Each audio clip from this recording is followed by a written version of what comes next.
Prepare-se para uma viagem que ninguém mais ousaria fazer. Até o Sol. Acima da camada protetora da nossa atmosfera, você ficaria exposto ao impacto total da radiação letal do Sol. O ultravioleta queimaria sua pele em segundos. Em seguida, viria o câncer de pele. Depois, a catarata. Suas mãos estariam quentes o bastante para derreter chumbo, mas na sombra seus pés sofreriam um congelamento profundo. Estamos indo para o coração superaquecido do nosso sistema solar.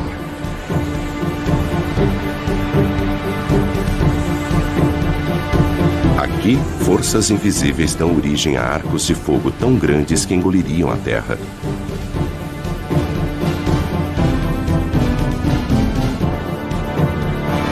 Onde explosões solares alvejam o espaço com jatos de energia pura. Se o nosso planeta Terra estivesse próximo de uma destas, seria vaporizado em segundos. Hastes de hidrogênio quente. Este prado vermelho é invisível para nós na Terra, onde ficamos ofuscados pelo brilho intenso que existe abaixo dele. Aqui, jatos de calor sobem e descem, cada um com o tamanho do Texas e com 1.600 quilômetros de profundidade. E ainda mais abaixo, em seu núcleo, a temperatura é de 17 milhões de graus centígrados. Mas o planeta Terra está à distância certa desse inferno. Enquanto outros planetas são congelados ou escaldantes, nós, a 150 milhões de quilômetros, estamos em uma zona confortável. Um pouco mais perto e os oceanos ferveriam. Mais distante e a Terra seria um deserto gelado. Sem esta usina de energia, em apenas alguns meses estaríamos cobertos de gelo. Nós devemos nossas vidas a esta fúria do Sol.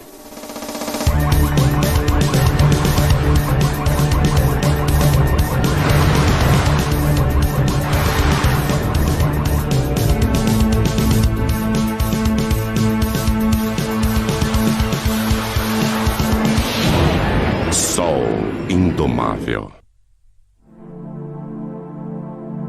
O Sol sustenta a vida na Terra. Seu calor dirige nosso clima, evaporando a água dos oceanos e movimentando-a através dos continentes. A chuva e a neve tornam os terrenos adequados para a vida. Mas o nosso Sol não é apenas calor, também é luz. O milagre das plantas é sua habilidade em usar a luz do Sol para crescer. E após crescerem, criam um outro milagre. Através da fotossíntese, as plantas convertem a água e dióxido de carbono em carboidratos, liberando oxigênio. Como as plantas, os animais também aproveitam a energia do Sol. O calor do corpo de todos os animais já foi luz solar. Sem este calor, criaturas como o crocodilo não teriam energia para digerir seus alimentos. Uma câmera de mapeamento térmico mostra as áreas quentes, as protuberâncias nas costas do crocodilo que desenvolveram-se para captar o calor do Sol. Eles absorvem o calor através da pele que o transporta para a corrente sanguínea. Os alimentos apodreceriam no estômago frio de um crocodilo. Nós também gostamos de nos deitar ao sol. E quando fazemos isso, obtemos mais do que apenas um bronzeado. Nossa pele começa a produzir ingredientes para as vitaminas que precisamos para sobreviver, usando reações químicas que são desencadeadas pela energia da luz do Sol. Nós devemos nossas vidas a esta imensa usina de força natural. Ela utiliza como combustível o elemento mais simples do universo, hidrogênio, o gás mais leve que o ar, que antigamente era usado para sustentar o voo das aeronaves. 1937, 70 toneladas de hidrogênio impulsionam o Heidelberg sobre Nova Jersey. Mas ocorre uma faísca.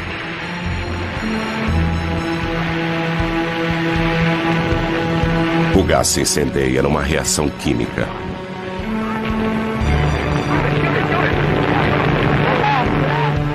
Mas o mesmo hidrogênio, através da fusão de uma reação nuclear como a do Sol, arrasaria Nova York.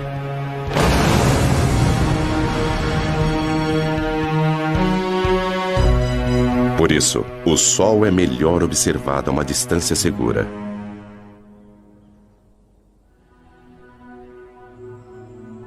Lago Big Bear Mountain, onde o ar frio e tranquilo não é afetado pelas ondas de calor. O telescópio do Observatório Big Bear pode filtrar o brilho do Sol. Ele focaliza apenas uma frequência específica de cor, e um novo Sol é revelado.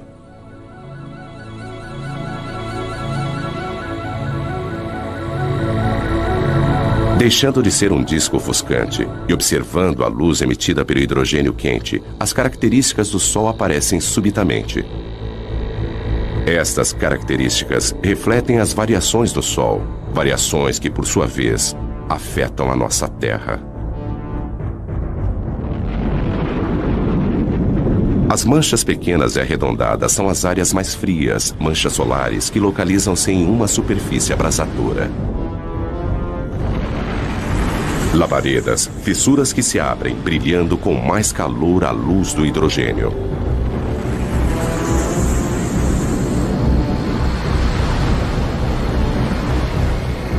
Estas manchas são algumas das áreas mais claras.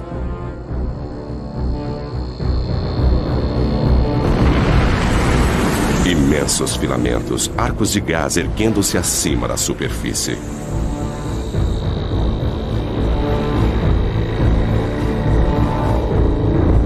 Vistos de frente, eles são as linhas escuras que serpenteiam sobre a superfície do Sol.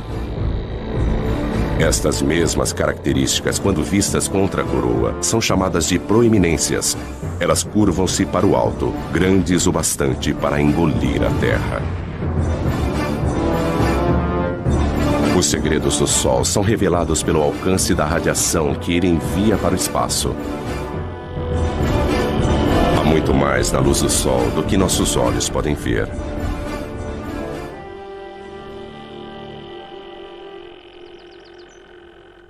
Graças à internet, ninguém precisa visitar um observatório para estudar o Sol. O professor e escritor Ken Lang trabalha na própria casa em Boston. Ele dedicou grande parte de sua carreira a pesquisar o que faz o Sol brilhar. O segredo está na capacidade do Sol de comprimir os átomos de hidrogênio com tamanha potência que eles se fundem, transformando-se em hélio. O Sol brilha por fusão nuclear. A fusão de 4 átomos de hidrogênio e 1 de hélio. Primeiro um átomo de hidrogênio funde-se a outro, depois mais um e um quarto. Mas o hélio pesa menos do que 4 átomos de hidrogênio que o formaram. Então a massa é menor do que a que você utilizou. Essa diferença na massa é a energia que alimenta o Sol. Alguns quilos de matéria transformam-se em energia em uma bomba H. Mas a cada segundo, o Sol libera a mesma energia de 1 milhão de bombas H. Apesar disso, existe uma força que impede que ele se fragmente. A gravidade. Ela é forte o bastante para manter o monstro nuclear sob controle. A gravidade comprime o Sol, fazendo com que ele se aqueça por dentro. As partículas movimentam-se mais rapidamente, a fusão nuclear ocorre a uma taxa mais veloz. Isso gera uma pressão de dentro para fora que faz com que o Sol se expanda e esfrie-se novamente. Mas quando a fusão obriga o Sol a se expandir, a gravidade volta a agir. O núcleo se aquece e a fusão nuclear aumenta. Então o pêndulo fica oscilando entre a gravidade e a fusão. É como um cabo de guerra indo e voltando, mas sem vencedor.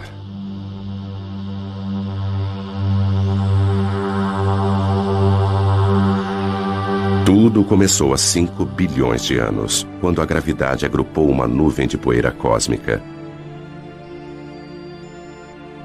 No núcleo, tornando-se mais denso e mais quente, o gás e a poeira fundiram-se. Cometas disparavam na direção do Sol recém-nascido. Hoje, o telescópio espacial Hubble observa o mesmo processo acontecendo em todo o céu.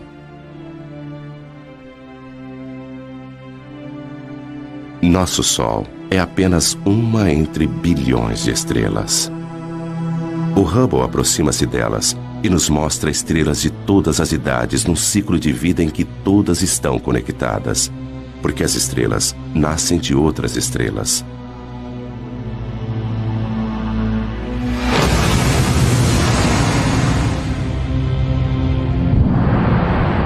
Uma enorme estrela explode e enche o espaço com seus fragmentos. Os vestígios de sua morte unem-se aos destroços de inúmeras outras explosões. Estes resíduos vão se transformar nas sementes de novas estrelas. A nebulosa da Águia, o caldeirão da criação. Nuvens imensas de estrelas mortas há muito tempo. No seu interior, estrelas, planetas, talvez até mesmo vida, tudo isso esperando pela iminência do nascimento.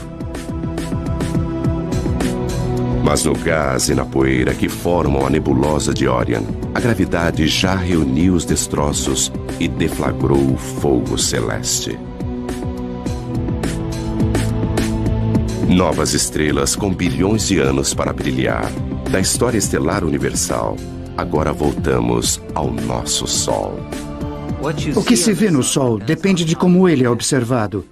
Além das cores visíveis, existem os raios-x invisíveis, raios ultravioleta, raios infravermelhos e ondas de rádio. As partes mais interessantes do Sol estão em comprimentos de ondas visíveis. Elas fornecem uma nova perspectiva.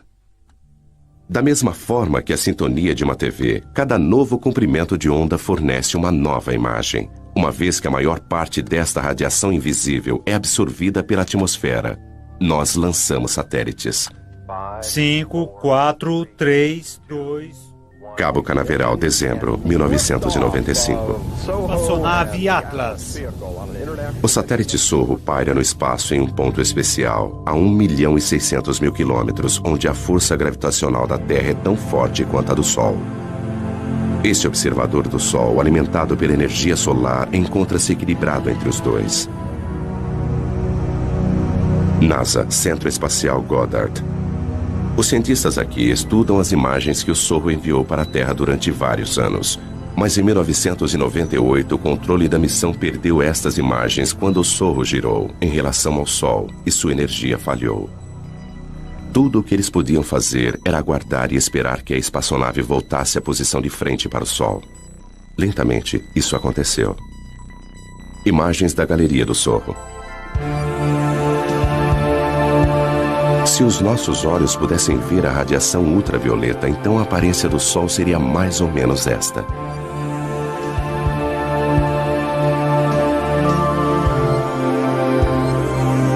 A visão de raio-x mostra manchas brilhantes e quentes. Observando a luz do hélio, uma coroa turbulenta é revelada. Aqui, os gases são movimentados por uma força invisível. Magnetismo é ele que dá forma ao Sol. Os padrões que nós observamos no Sol são os mesmos das linhas dos campos magnéticos em torno de um ímã na Terra. O magnetismo molda, dá forma e comprime tudo o que nós vemos no Sol. Ele energiza explosões potentes. Ele aquece a coroa solar. O magnetismo invisível governa o Sol. O Sol é tão quente que seus átomos de hidrogênio são desmembrados. O que sobra é o plasma, partículas escaldantes e eletricamente carregadas. E onde houver magnetismo, o plasma vai agitar-se. Aqui, nada fica estático. Este roda-moinho incontrolável é um furacão solar com 1.600 quilômetros de largura. E abaixo da superfície brilhante e visível, a convecção ergue gigantescas labaredas de plasma da fornalha sob pressão, mais abaixo.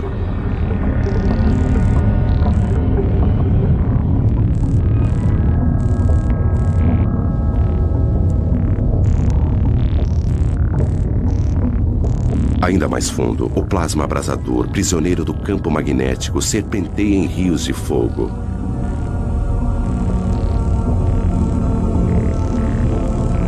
O Sol está em constante movimento. Os mapas mostram que o plasma movimenta-se em velocidades diferentes nas diversas camadas. O vermelho é mais rápido, o azul é mais lento. As partículas elétricas giram em redemoinho dentro do Sol. Mais depressa no Equador, mais lentamente nos polos. E essa diferença de movimento produz o magnetismo do Sol. Isso pode ser estudado com o telescópio McMath.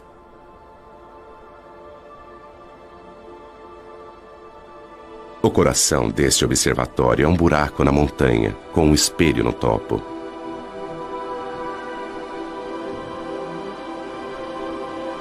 Don Jennings veio aqui para estudar o magnetismo do Sol.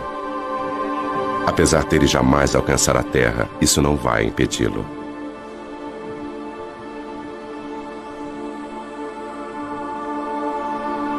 O tubo em que este telescópio foi construído precisa manter uma temperatura muito constante.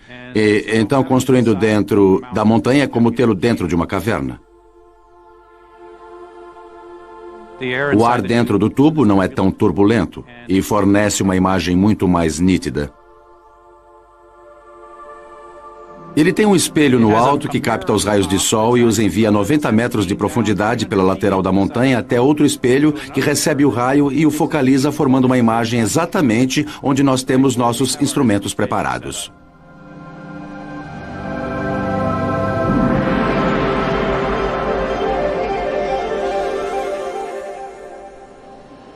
É possível ver uma grande mancha solar. E o mais incrível para mim é aquela mancha solar ali atrás. São duas manchas solares desta vez e não uma só.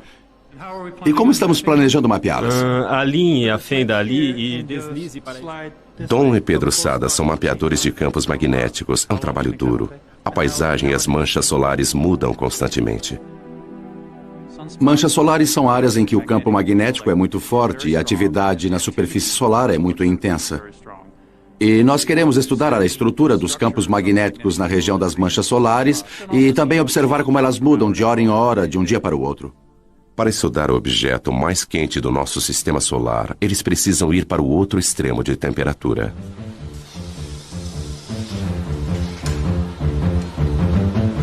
Nós precisamos encher nossos instrumentos com hélio líquido e nitrogênio líquido porque há um sensor dentro deles que precisa ser mantido a apenas alguns graus acima do zero absoluto a fim de operar corretamente. O que se vê aqui é um pouco do hélio saindo e formando vapor d'água no ar. Mas não se trata só de fumaça e espelhos. Há muita ciência séria acontecendo por aqui. Don e Pedro não podem medir diretamente o magnetismo do Sol, mas conseguem ver seus efeitos. O sensor congelado vai observar a radiação infravermelha do Sol e calcular as mínimas variações em sua cor. E agora está tudo pronto. Dom, você pode instalar os filtros enquanto eu coloco a agulha no lugar, por favor? Ok.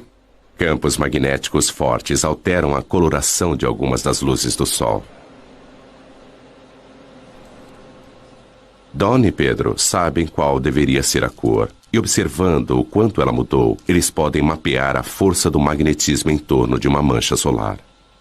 Ok, Dom, eu vou focalizar a câmera para nós podermos ver melhor a mancha solar. Ok, faça isso.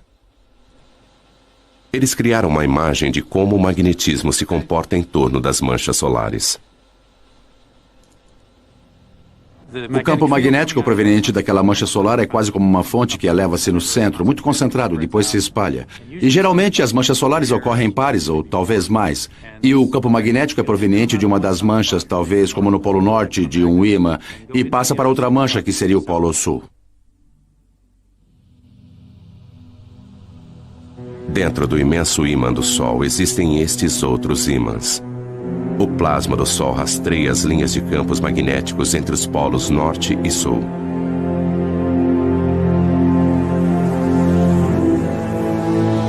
Quando o Sol fica mais ativo, o magnetismo é mais complexo. Então, a superfície é transformada em um tapete de agitação magnética. É isso que acarreta o surgimento de mais manchas solares. As manchas solares parecem escuras porque são mais frias do que o resto do Sol. As manchas formam-se onde o magnetismo é mais forte. O campo de força invisível desvia o calor em ascensão daquelas partes à superfície, tornando-as mais frias.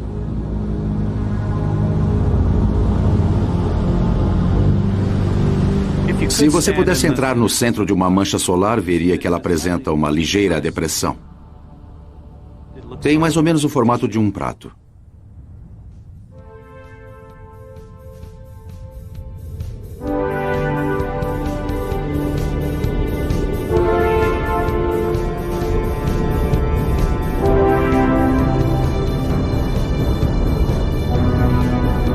As linhas do campo magnético do Sol estendem-se para o espaço. Às vezes, elas são delineadas por seus gases aquecidos e formam enormes arcos.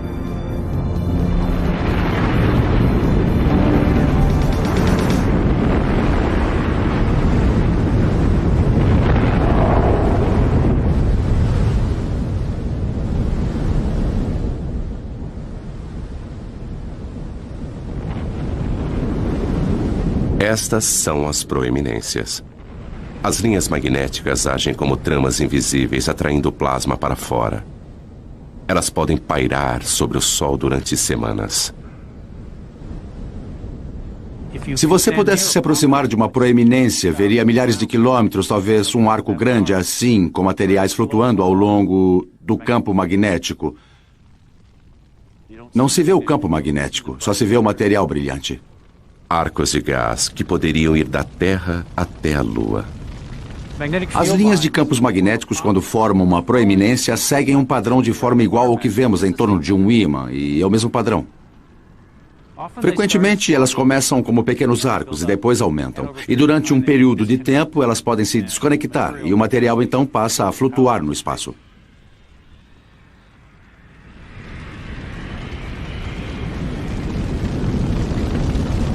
Um imenso estilingue solar lança longe milhões de toneladas de partículas.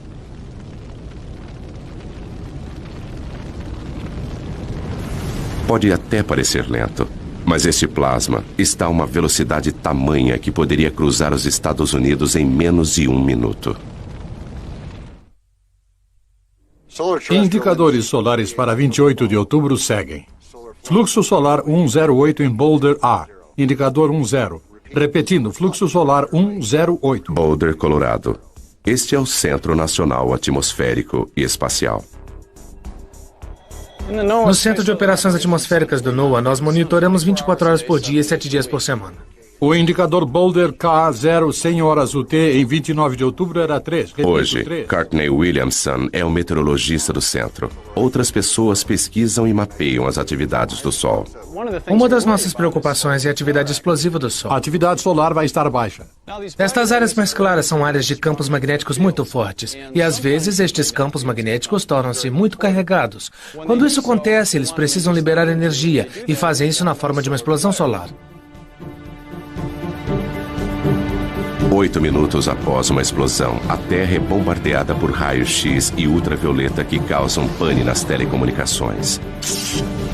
1984, toda a comunicação entre o avião presidencial e o controle de terra foi interrompida. Quando o presidente e a senhora Reagan desembarcaram na China, o comandante em chefe do exército norte-americano já estava sem contato há várias horas. Não havia nada que ninguém pudesse fazer a respeito. Até as comunicações por satélites foram afetadas. Em uma tempestade solar, raios de energia incineram a parte mais alta da atmosfera da Terra. O ar rarefeito se expande, trazendo para baixo satélites que normalmente estariam orbitando mais acima. Mas as explosões não são o único resultado. As proeminências podem parecer com arcos brilhantes na coroa do Sol. Mas quando vistas de frente, elas aparecem como faixas escuras e finas. E recebe um nome diferente: filamentos. As faixas escuras são os filamentos. Eles localizam-se na parte mais alta da atmosfera solar e às vezes são lançados pelo Sol. Quando isso acontece, eles seguem um vento solar e propagam-se na direção da Terra. O vento solar é um jato de partículas carregadas emitidas pelo Sol.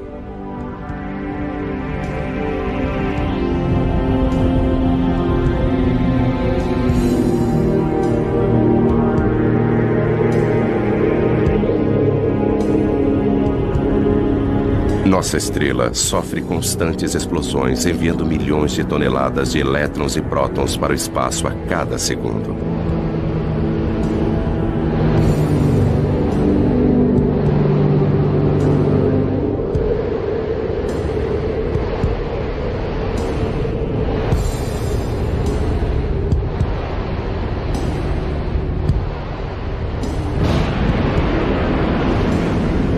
Nossa primeira pista para a existência desse vento surgiu há algumas décadas com os cometas. 1986, cometa Halley. Atingidos pelo calor do Sol, seu gelo e poeira cósmica evaporam. 10 anos depois, o cometa Hale-Bopp, visto com duas caudas. Uma delas, um rastro amarelado de poeira e detritos que cobrem a trajetória do cometa. A outra cauda é de um azul elétrico. É gás brilhante, são partículas carregadas e, como uma biruta, movimenta-se na direção daquele vento solar. Esta cauda sempre aponta para a direção contrária ao Sol. Mas existem maneiras melhores do que cometas para ver o vento solar no espaço. Os satélites alimentam os monitores no Centro Nacional Atmosférico e Espacial. Estas são a densidade, a velocidade e o campo magnético do vento solar. Elas mostram a Joe Canches exatamente como o vento solar está soprando. No momento, a velocidade está em torno de 1.600.000 km por hora. Se fosse o dobro disso, nós teríamos uma condição que sabemos estar relacionada a atividades intensas de tempestades geomagnéticas na Terra. O Sorro pode vislumbrar a tempestade no horizonte. Como um disco no centro para filtrar o brilho do Sol, ele vê as partículas que estão sendo emitidas pelo Sol.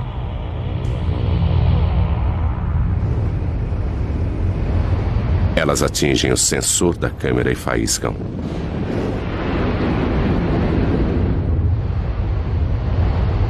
Várias explosões de partículas vão bombardear o campo magnético da Terra.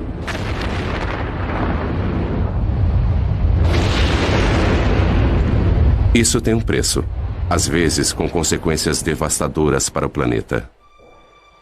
Esta imagem computadorizada mostra o campo magnético da Terra sendo bombardeado em 1997 por gigantescas rajadas de vento.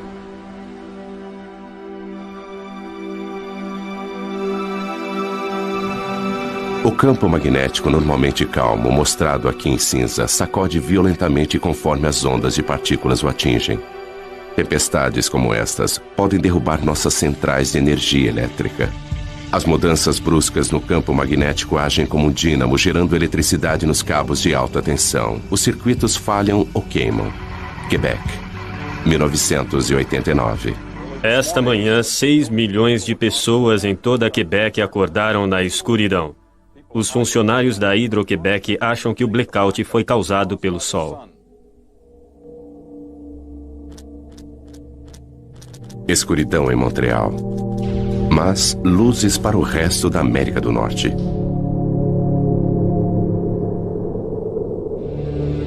As partículas que derrubaram a energia em Quebec alcançaram a Terra e produziram a aurora boreal e austral.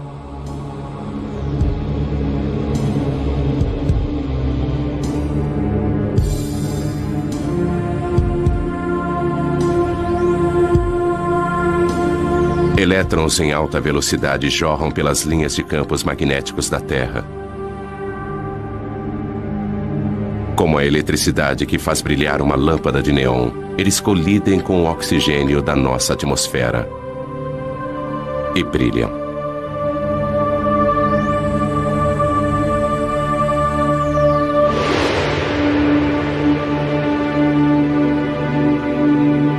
A quantidade de energia liberada pelo Sol é fenomenal. Se nós pudéssemos, de alguma forma, armazenar toda a energia que atinge a Terra em um único dia, ela seria suficiente para suprir a necessidade de energia do mundo inteiro durante 30 anos. Se pudéssemos aproveitar essa energia. Quando se trata de energia solar, Dave Reeves sabe que é preciso pensar grande. Barstow, Califórnia. Bem, estamos na maior usina de energia solar do mundo. Dave tem mais de 1 milhão de metros quadrados de refletores. Nós produzimos energia suficiente aqui, na média, para cerca de 50 mil casas. Em seus gigantescos campos na Califórnia, apesar de não cultivar nada, ele ainda consegue ter uma colheita. Estamos recolhendo a energia do Sol, concentrando-a com esses refletores em forma de parabólica para um tubo central, onde temos um fluido que aquece e depois transporta esta energia em forma de calor para conversores de calor que a transformam em vapor.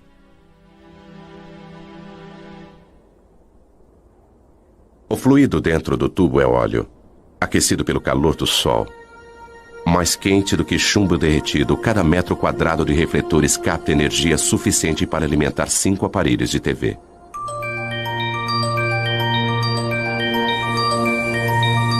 Da luz do Sol, as luzes elétricas. Apesar de ter programado 500 mil de refletores para seguirem a trajetória do Sol no céu, alguns raios solares ainda escapam de Dave. Nós contamos cerca de 30 dias nublados por ano, além de dias que são parcialmente nublados. Mas isso ainda nos deixa uma grande maioria de dias claros e ensolarados.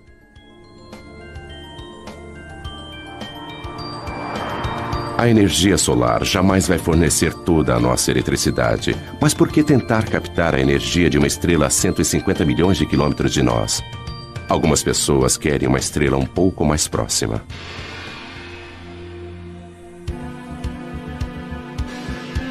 General Atomics, San Diego. Bem-vindos à fábrica de estrelas. É aqui que eles se atrevem a fundir átomos.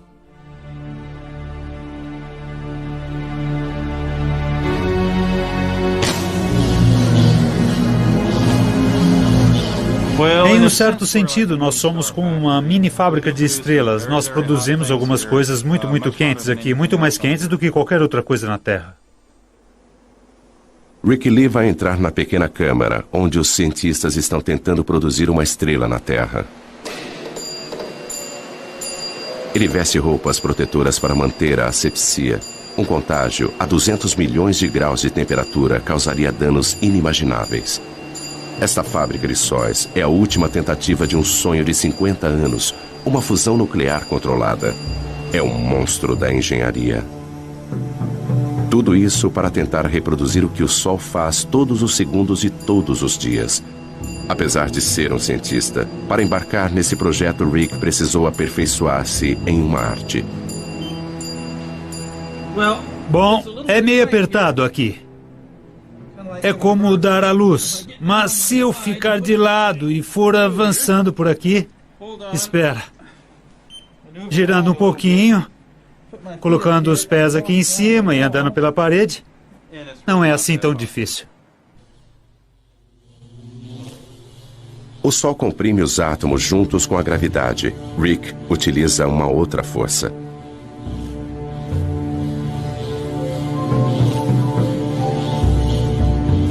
Usaremos campos magnéticos muito fortes para comprimir estas partículas. Tempo suficiente para se fundirem. Até podemos pensar nisso como uma garrafa magnética. Eles começam injetando uma pequena quantidade de gás no anel.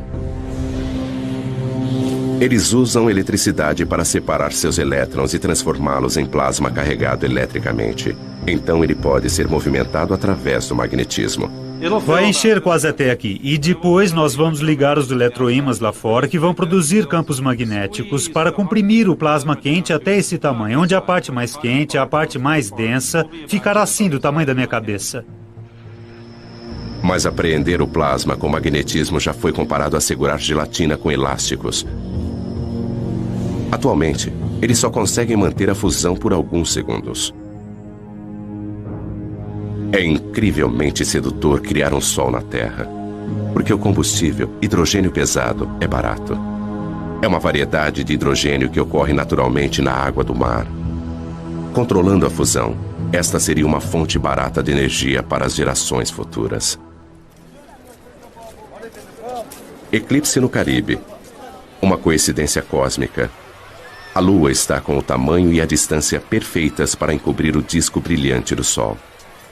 Somente quando o Sol estiver completamente eclipsado é que será seguro retirar esses óculos especiais. Então, será possível observar a camada externa e secreta do Sol, a coroa. A Apesar de estar 3/4 encoberto, ainda é dia claro.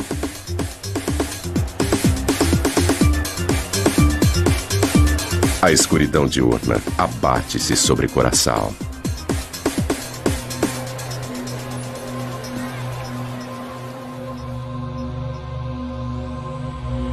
A lua devora as últimas porções do sol. Falta pouco.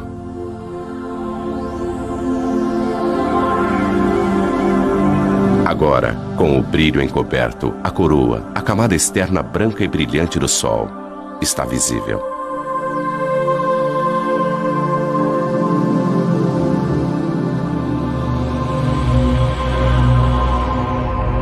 Surgindo acima do Sol, um pontinho de luz. E mais um a sudoeste. São Júpiter e Vênus.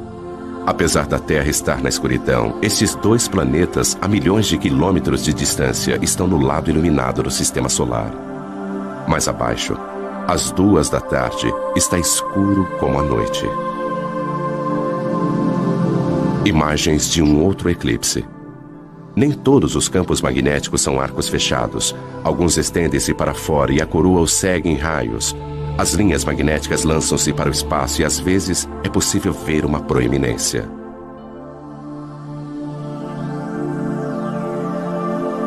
Do lado direito, uma coluna de gás aparece além da borda da Lua. Uma espiral rosada vista a olho nu apenas durante o eclipse.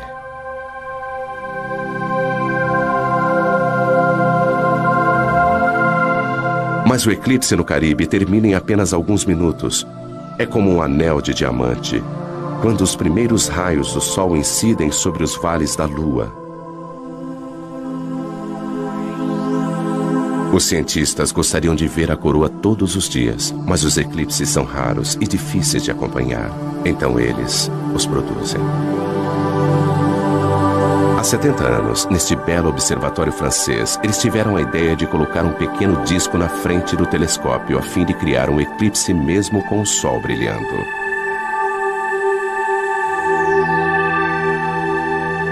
Eles observam o que acontece em torno da coroa do Sol. Durante 2 semanas, as proeminências aparecem e somem, e a expulsão de partículas enche a coroa e aumenta o vento solar. Isso dá ao Sol um halo avermelhado.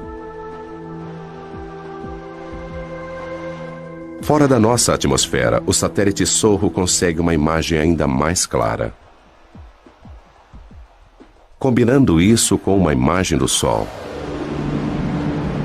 nós podemos ver como a atividade na superfície lança partículas na coroa.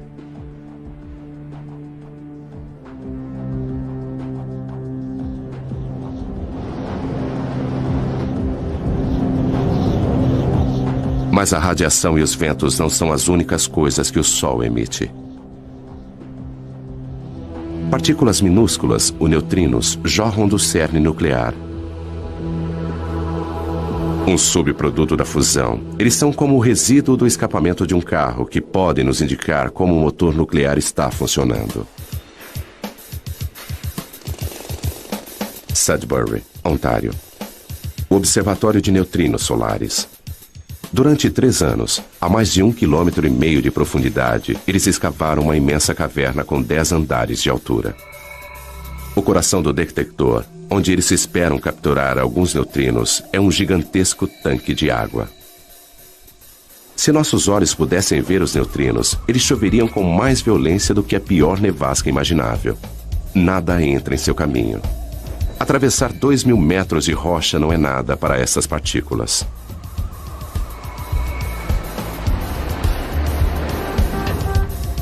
Esta experiência requer o equivalente a 300 milhões de dólares em água pesada. Eles não podem comprá-la, então pediram emprestado. Lá se vão mais de 6 milhões de dólares pelo ralo. Eles usam a água pesada porque ela produz um pequeno flash quando é atingida por um neutrino. E este flash é o que eles estão buscando. Fusões nucleares diferentes produzem tipos diferentes de neutrinos. O tipo de neutrino e sua quantidade são fortes indicadores do tipo de reação que está acontecendo.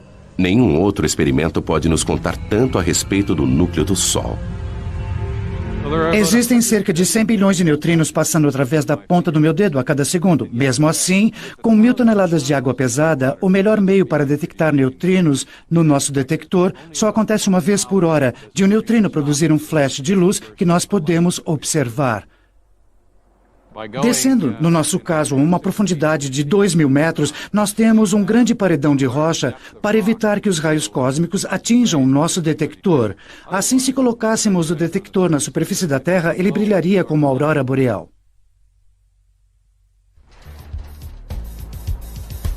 O caçador de neutrinos Duncan Hepburn trabalha em um observatório solar onde o Sol nunca brilha.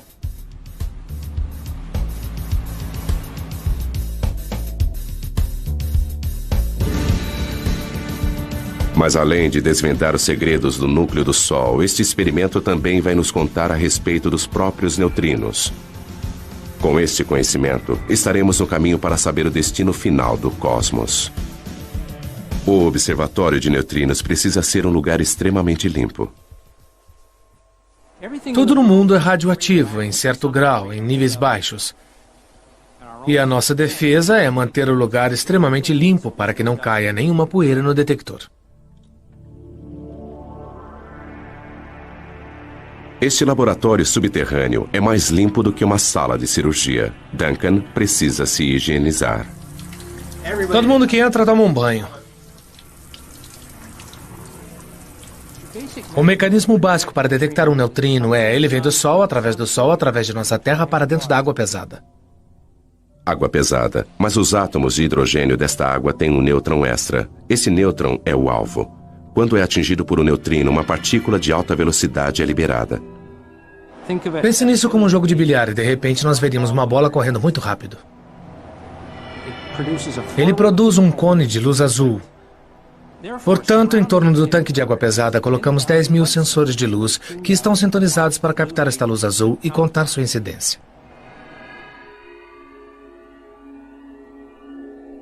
Este cone de luz indica a direção de onde veio o neutrino. Este é um sinal muito valioso, porque nós sempre podemos comparar com o lugar onde achamos que o Sol se encontra no céu naquele momento. Além de desvendar os segredos do Sol, o projeto Sudbury conseguiu nos ensinar muito, muito mais. A questão mais fundamental da ciência pode ser respondida aqui. Os flashes na água podem revelar quanto os neutrinos pesam. Sabendo disso, podemos prever o futuro do universo.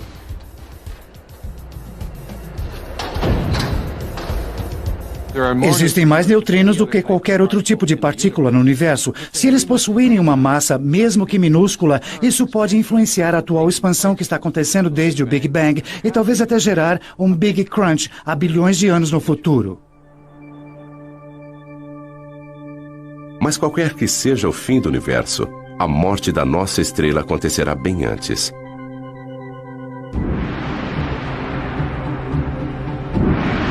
Em 3 bilhões de anos, qualquer vida terrestre estará condenada ao crematório.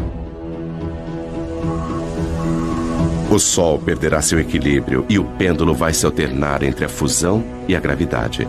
O hidrogênio remanescente vai aflorar e explodir para fora, enquanto o núcleo de hélio vai brilhar muito mais do que o hidrogênio jamais brilhou.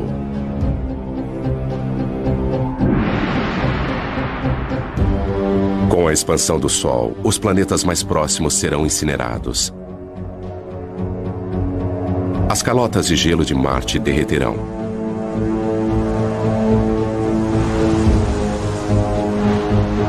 O Sol, maior, mas não tão pesado, perderá sua atração sobre os planetas e eles se afastarão. Rajadas de ventos escaldantes atingirão os planetas mais afastados. Saturno será desmembrado até o núcleo e seus anéis de gelo vão derreter e ser vaporizados.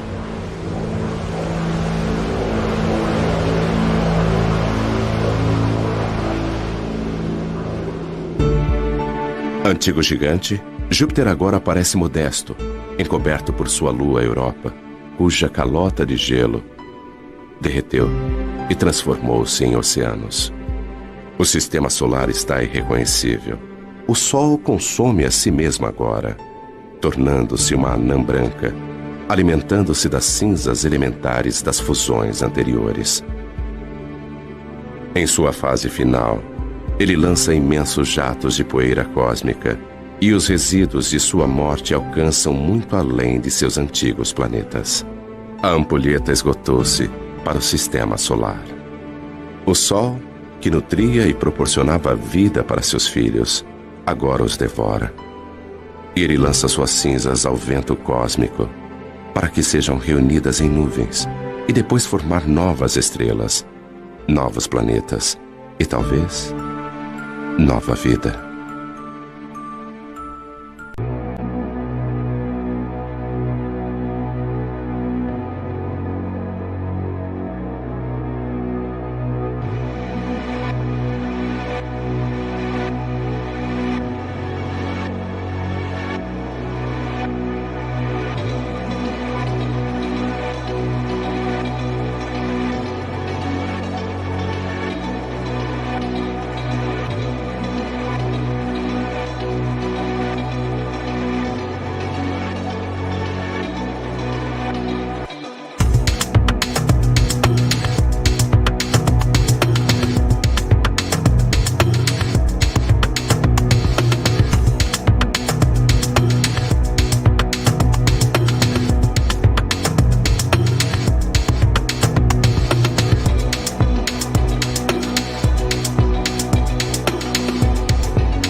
Música